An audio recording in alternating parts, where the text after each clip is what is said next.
มันทุกข์อะไรนะเห็นมันเป็นคนอยู่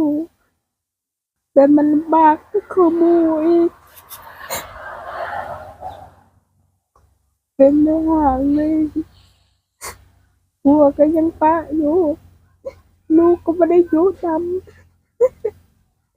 เป็นใครก็ไม่ได้กูมีเงินนะซื้อยาแล้วไปห้องหมอก็ไม่ได้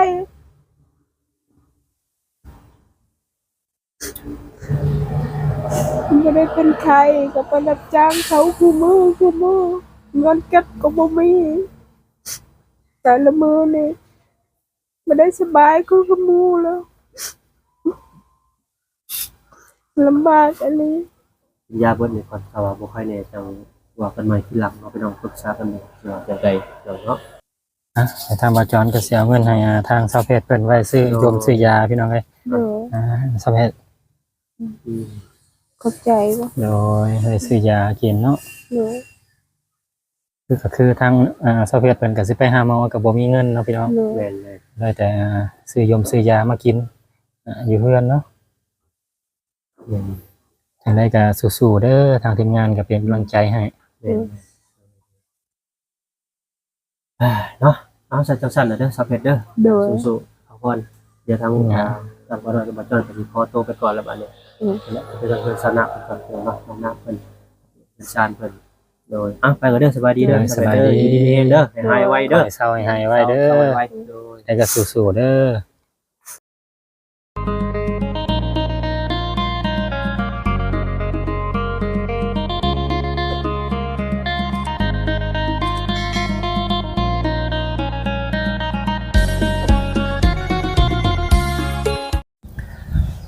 เอากราบทักทายสบายดีเด้อพ่อแม่พี่น้อง FC กันเบิดสุขสุขคนบ่ว่าสิอยู่ทางฝั่งลาวฝั่งไทยหรือว่าทางต่างประเทศเนาะยินดีต้อนรับเข้าสู่ช่อง YouTube บ่าวจอน Channel พ่อแม่พี่น้องเอ้ยเอามื้อนี้เฮาก็มาเยี่ยมยามสาวเพชรเนาะพ่อแม่พี่น้องก็คือทางเพิ่นก็บ่สบายเนาะเป็นไข้หลายมื้อเลยพี่น้องเอ้ยมื้อนี้ก็เลยมีโอกาสมาเยี่ยมมายามเพิ่นพี่น้องเอ้ยเป็นจังไดเด้เนาะเศร้าแล้วบ่เป็นไข้เนาะ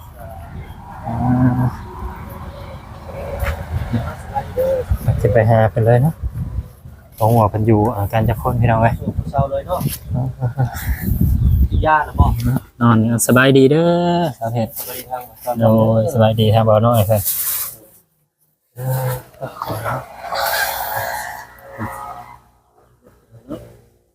ไปใช้เบิดแหละรับจ้างบ่ไปรับจ้างเพราะอันแม่บ่เด้ออ้ายน้องไปเบิดเลยไปเบิดมีแต่น้องสาวผู้เดียวแล้วเขามีสาวเดียวเนาะเด้อไปได้กินยายังบ่สวงเช้าเลยบ่ยังกินแต่มื้อวานแต่วันนี่เอามื้อนี้บ่ได้กินบ่ยังกินข้าวกินน้ำแล้วบ่ยังอ๋อมันบ่ยากบ่อยากเลยโดยอาการซ้ำเก่าหรือกลัวเก่าหรือว่าลดเนี่ยจักหน่อยหรือว่าใดแต่กว่าแหละ ๆขึ้นกว่าเก่าอีกโดยมันเมื่อยเด้อจะเป็นไข้หยังก็บ่ฮู้กันเลยเนาะเป็นจังได๋เมื่อวานไอ้มาเยี่ยมมายามเนี่ยหน้าจนแดงตาก็แดงการมันร้อนน่ะดูการร้อนว่าไปอยู่นอนอยู่ในเนาะทั้งร้อนและทั้งหนาวทั้งร้อนทั้งหนาว โอ้เป็นได้จักมื้อแหละไข้3 มื้อแล้วก็4 มื้อนี้4มื้อนี้เนาะ4มื้อนี้บ่ได้กินยาบ่มีเงินซื้อแล้วก็กินมื้อวานนี้แหละบ่าวยังให้ข้อย200,000ให้น้องข้อยซื้อนี่ข้อยยังซื้อกินยาบ่าวบ่ให้ข้อยก็นอนซื่อๆได้นี่แหละบ่มีเงินซื้อคือทางทีมงานนี่แหละเนาะพี่น้องว่า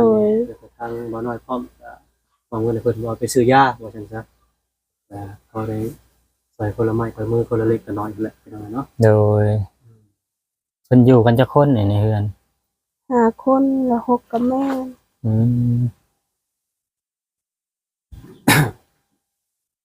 เนี่ยพี่น้อยเป็นใครเป็นยังไงแต่ว่าบ่มีเงินนี่เฮงกระเต็กเนาะสะเพ็ดเลย ส่วนหลักคือคนนี่แหละเนาะคนดูแลขาดคนดู ไป แล ห้องหมอก็บ่มีเงินไป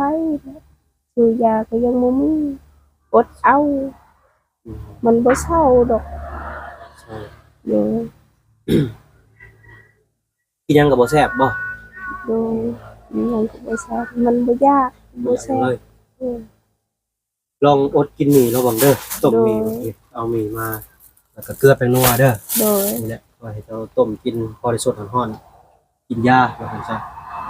สิกินอาหารแห้งมันก็ปากแห้งต้องเอาน้ำรองลงเด้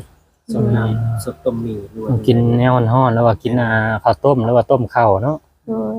คอยอดกินแหละคำสองค ถ้าบ่กินหยังเฮาแฮงเจ็บแฮงป่วยแล้วบ่ได้กินหยังแบบว่ากระเพาะเฮาแม่นกินยาก็บ่ได้นะ ำ กัดกระเพาะ อดกินอยู่แล้ว มันเป็นหัวลุกก็บ่ไหว ลุกบ่ได้เลยบ่ โดย วินหัวลุกบ่ได้เลย เมื่อคืนนี่เคยไปถ่ายตกลงบันได เฮ้ย อืม แม่ ตกบัน เค ได ยเห็นด้วย ว้า คอยบ่ได้ปลุกแม่คอยไปผู้เดียวคอย บ่มีคนโจมคนโชมเนาะ โดน บ่มีคนอุ้มคนไป มันเมื่อยเด้ แม่นๆเนาะ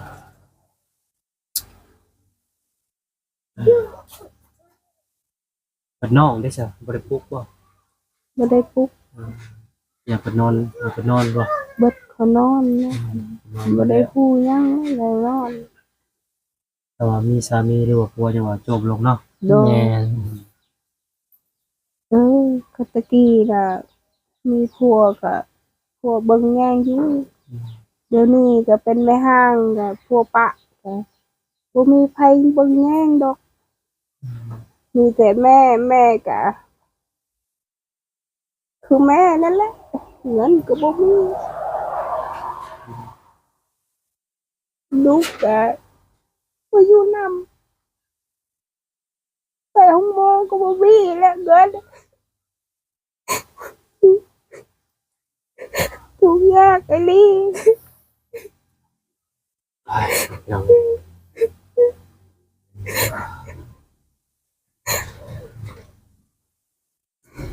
ยังเป็นแม่ห้างอีกเงินก็บ่มีเป็นใครอีก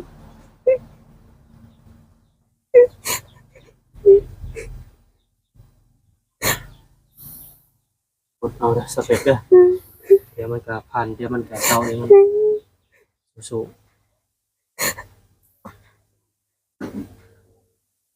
เนาะยังไงขาดคนดูแล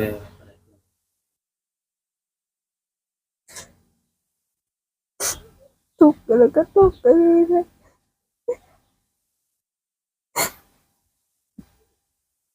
ให้มันตายไปไวแล้วให้ดีนะ บ่คิดอันนั้นได้ แม่นไปคิดเท่านั้นเนาะ บ่คิดอันนั้นเด้อบ่ได้เลยคือเฮาสิเกิดเป็นคนบ่แม่นง่ายนะสเปกเด้อ มันทุกข์อะไรนะเห็นมันเป็นคนอยู่ แต่มันลำบากก็คือหมูอีกเป็นไม่ห่างเลยหัวก็ยังปะอยู่ ลูกก็ไม่ได้อยู่จำเป็นใครก็ไม่ได้กูมีเงินนะซื้อยาแล้วไปห้องหมอก็ไม่ได้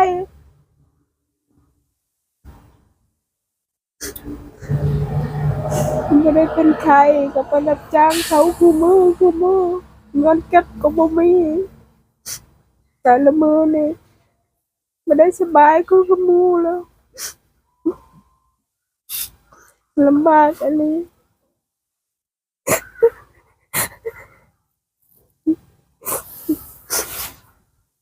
พี่น้อยเห็นใจสงสารทางสาวเพชรเพิ่นเนาะ สาวเพชรเด้อ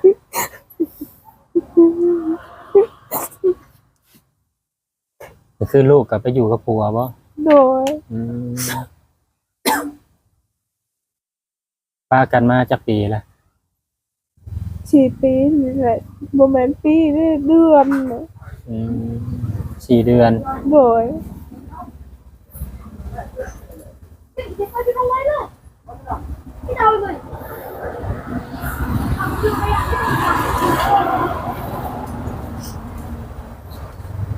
ยากแล้วพี่น้อยบ่มีคนดูแลบ่มีคนเบิ่งแยงแล้ว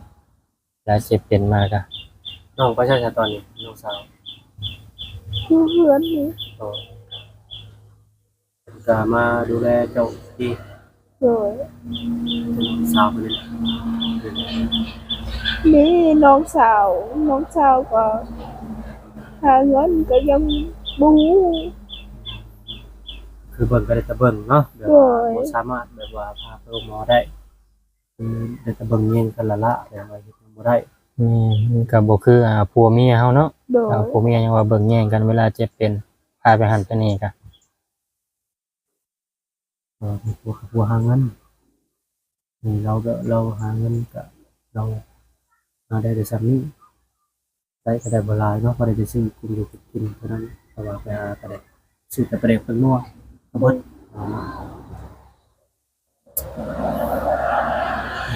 หาเงินยากเนาะแถวนี้เนาะ โดย มีบ่อนหา บ่มีบ่อนหา เขาว่าเบิดยามก็เบิดเลยเนาะ โดย มันบ่เป็นโรงจักรโรงงานเป็นต้นเป็นตูเฮ็ดเบิดฤดูแล้วก็เบิดเลย โดย อยู่แถวนี้เขาไปหาเฮ็ดงานยังไงอยู่แถวนี้ มีแต่รับจ้างมันเขานั่นแหละ อืม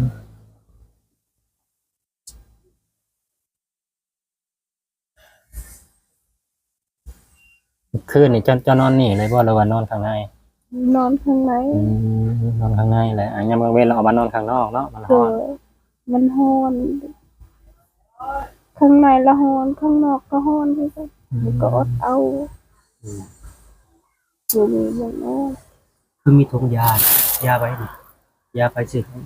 อย่ากินงานแหละให้เงิน ทางทีมงานซื้อมาให้ เจ้าให้มือบ้านน่ะ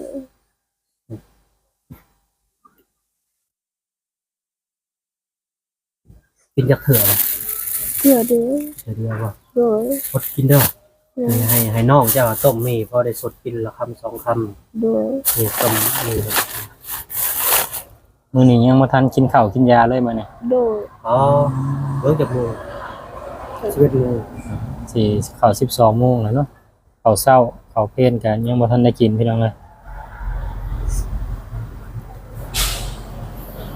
ต้องได้กินได้เช้าเพชรได้ โดย เป็นโอ๊ตกินได้โอ๊ตเช้าได้เขาต้องเก็บแข็งเลยก็คือว่าอดีตหายมันผ่านไปแหละเขาต้องเก็บแข็งสู่เองนั่นแหละแนวแดงมันสิดีของประเทศเนาะเดี๋ยวเฝ้าขึ้นมาขึ้นเด้อแต่ว่าสิ โดย มันตายไปแล้วว่าฉันจะไปหน่อยก็คือทางเช้าเพชรเป็นทางคิดหน่อยอกหน่อยใจเนาะปกติแหละเป็นวันที่เป็นเกิดเรื่องมากมันเป็นแค่อดีตไปสู่ไปหาเรื่อยๆถ้าว่าเจ้าขึ้นตอนนี้ไปเบิ่งคนที่เพิ่นบ่มีแข้งบ่มีขาที่เพิ่นขอทานนะเองกลัวเฮาก็มีบ่มีเงินบ่มีชานนอนอยู่นะชาวเพชรจะขึ้นแบบฉันบ่ได้สู้เลยบ่ได้มันสิดีคือยานี่เฮาต้องได้กินข้าวหนักประมาณนี้ ทางที่เฮาสิรอดมีทางออกหลายอยู่ แต่ว่าเพิ่นท้อไปหน่อยเนาะก็บ่เป็นหยังนั่นแหละก็คือบ่ติเพิ่นเป็นความเหนื่อยคนเฮามันแบบมันทางมันตันเนาะคือยังบ่ออก แม่น ต้องการคนที่มาแบบว่าให้หนทางนั่นแหละคือทางทีมงานก็เป็นกำลังใจให้เบ่ทุกคนนั่นแหละเด้อสำเร็จเด้อ โดย แข็งสู้ๆ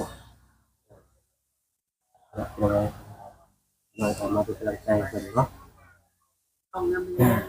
เดี๋ยวเบิ่งพังอาการต่อไปเนาะให้กินยาซะก่อน ใช้น้องเจ้าให้อันต้มมีกินละ2-3 คำกินได้สำใดก็อยากกินนมน้ำหรือว่าจังใดกิน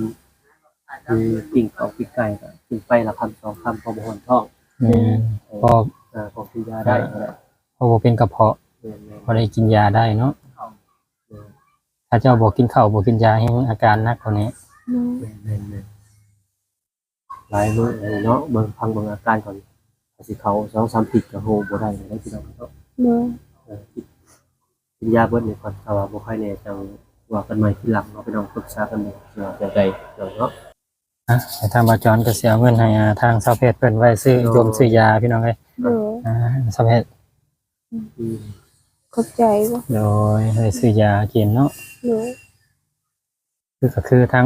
เซาเพชรเพิ่นก็สิไปหาหมอก็บ่มีเงินเนาะพี่น้อง โดย แม่นเลย ได้แต่ซื้อยมซื้อยามากินอยู่เฮือนเนาะ อืม จังไดก็สู้ๆเด้อทางทีมงานก็เป็นกำลังใจให้ แม่น เนาะเอาใส่จังซั่นน่ะเด้อสาวเพชรเด้อ โดย สู้ๆเอาก่อนเดี๋ยวทางทางบ่ได้บ่จอนก็สิขอตัวไปก่อนแล้วบัดนี้แล้วก็จะเพิ่นสนับก่อนเนาะน้ำเพิ่นชานเพิ่นโดยไปก็เด้อสบายดีเด้อสบายดีเด้อให้หายไวเด้อ ให้เศร้าให้หายไว้เด้อ ไวโดย แล้วก็สู้ๆเด้อพี่น้องเอ้ยการเพิ่นกันนักอยู่พี่น้องเอ้ยอาศัยอยู่กับพ่ออยู่กับแม่พี่น้องเป็นแม่ห้างเนาะผัวก็ปะพี่น้องเอ้ยเห็นใจสงสารทั้งเพิ่นอยู่พี่น้องเอ้ยเวลาเจ็บเป็นมากก็บ่มีคนเบิ่งคนแยงเนาะทั้งแม่ทั้งไอ้น้องก็บ่คือผัวพี่น้องคือผัวก็ยังว่าเบิ่งแยงเวลาเฮาเจ็บเป็นเนาะเวลาไปหันไปนี่พี่น้องเอ้ยเป็นหันไปนี่ยามมื้อกลางคืนเนาะมีคนเบิ่งคนแยงน่าเห็นใจทางเพิ่นพี่น้องเอ้ยโอเคพ่อพี่น้องสำหรับคลิปนี้กับป้าจอยก็สิขอจบคลิปเอาไว้ชั้นนี้ก่อนเด้อก็ฝากกดไลค์กดแชร์กดติดตามเป็นกำลังใจให้ป้าจอยนำเนาะสำหรับคลิปนี้ก็ไปแล้วสบายดีสวัสดีพี่น้อง